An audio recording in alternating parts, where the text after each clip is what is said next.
just not as... Do the lender score you? Well, for a start, they use credit reference companies that compile a credit file on everyone, containing a mass of data.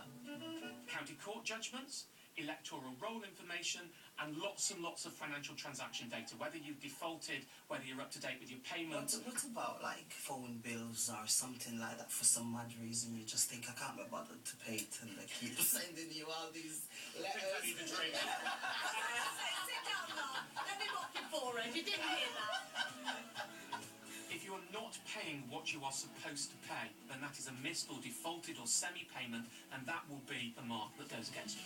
The application form's crucial too. After all, it tells them your earnings. One tip, though, consistency on application forms is incredibly important. Wow. Say you have two mobiles and you put different mobile numbers down, those can trigger fraud alerts against you. That means you won't get a product.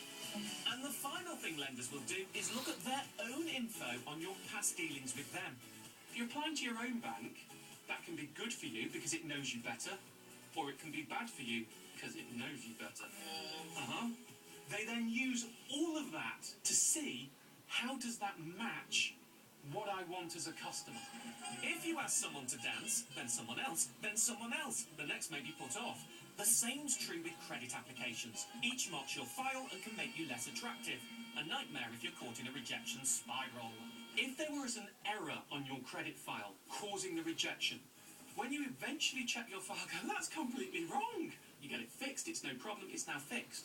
The applications are still there. That's why the golden rule is, if you get rejected for something, check your credit reference files before doing anything else in case there's an error, so you don't compound the problem by just applying and applying and applying and applying and applying. So, Martin, how do people get hold of their credit files to check it for errors? Well, there are 3 credit reference agencies, Equifax, Experian and Call Credit, and you've a legal right to see your file. You've got to pay £2. You can do it online, or you can write to them with your past addresses and they'll send it to you. When you get your file, go through it line by line, checking even for minuscule errors or anything that seems unusual. Okay, so of the 3, which one do I check? Well, as a matter of housekeeping, I check all 3 once a year. But if you've been rejected, they'll tell you which file that particular company used. So check that one. And if you're about to make a big application, say a mortgage, I would always check my files before, just to make sure there's nothing wrong on there that'll kibosh it. Okay, so I'm going to fork out £6 a year. Not necessarily, because there is a way to check your files for free or even be paid to do so. Really? Go with me. Okay, if you want to check the Call Credit one, just go to Noddle and it's free. Cool. Simple. Like that. With Equifax and Experian, they have these expensive credit monitoring systems that cost between 120 and 180 quid a year. Personally, I don't reckon it's worth it, but here's the trick. If you sign up to these trials via cashback websites, Top Cashback or Quidco, then they pay you £5 for an Equifax and £5 for an Experian trial. So you make £10 as long as you cancel in time. It's perfectly legit to do this. You're in profit from checking your file because it's free to do. A loophole. I'm making money while I'm checking my files. Fantastic. Henry, dance your socks off, darling. Dance them off. So, ensure you check your files for ugly errors. They can mean the door is shut in your face. Yeah, you're down here, but there's a default on your file, darling. Oh, no. That's when a catalogue failed to deliver and I refused payment. I pay all my debts. There's a default on your file. You're not coming in. Oh, no. Yeah, if you've got a default on your credit file that you don't think is fair, contact the company who put it there and ask them to remove it. If they refuse, you have a right to put a notice of correction on your file.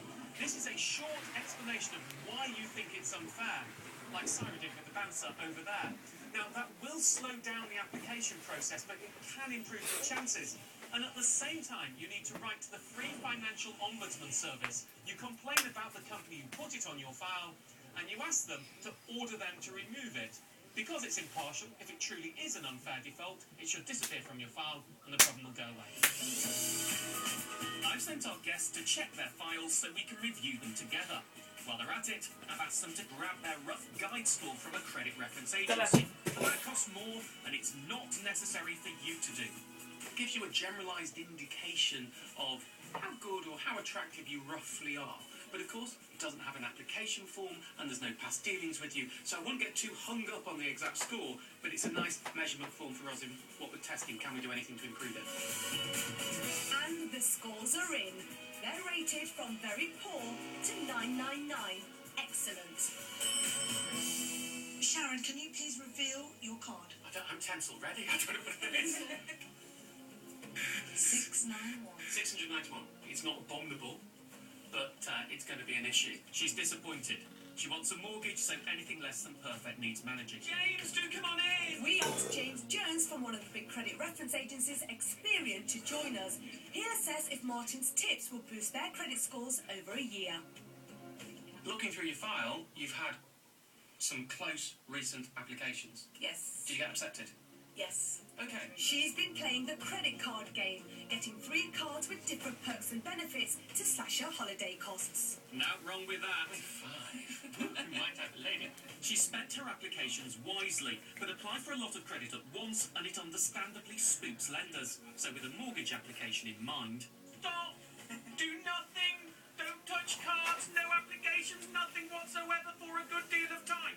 So once you get into that mortgage mode, for a good 6 months before that, apply for as little as possible.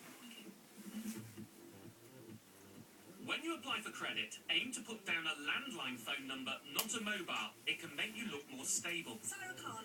And the number 1 most important check, sorry, you're not on the electoral roll. What?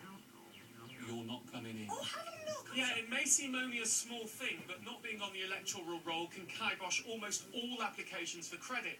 It's not necessarily about it lowering your credit score, it's more an identification issue. If you want to check whether you're on the electoral roll, or get on it if you're not, go to aboutmyvote.co.uk.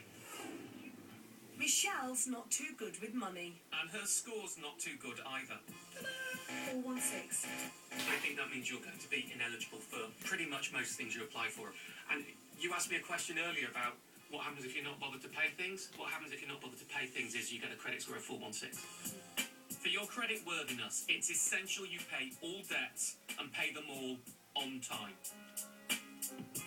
Generally, there are a number of just small missed payments here, but all of those is a very bad message to a lender. I mean, ultimately, I need to be honest with you and say that your credit file is a reflection of your money management. And you need to start managing your money more closely. James, if I can just turn to you, there's the digital TV, which is 2 months in arrears.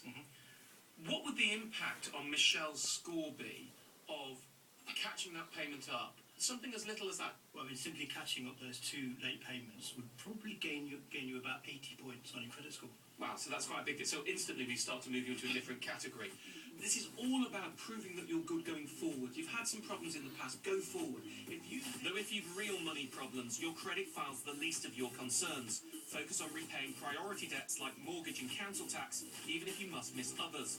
If you need one-on-one help, go to non-profit agencies, Citizens Advice Bureau, Step Change or National Debt Line. Later, Livy and Louisa are both high scorers. Woo! 999. But is 999 good news or an emergency? We'll show you later. Your problem is, you look good, but there's not enough of you.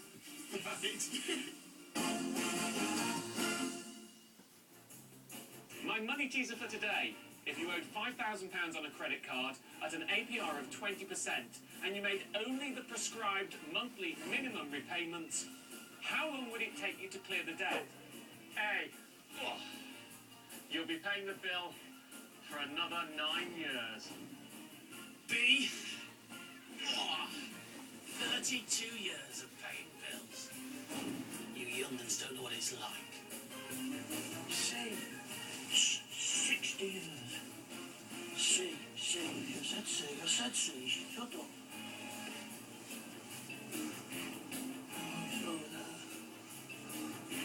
Answer after the break.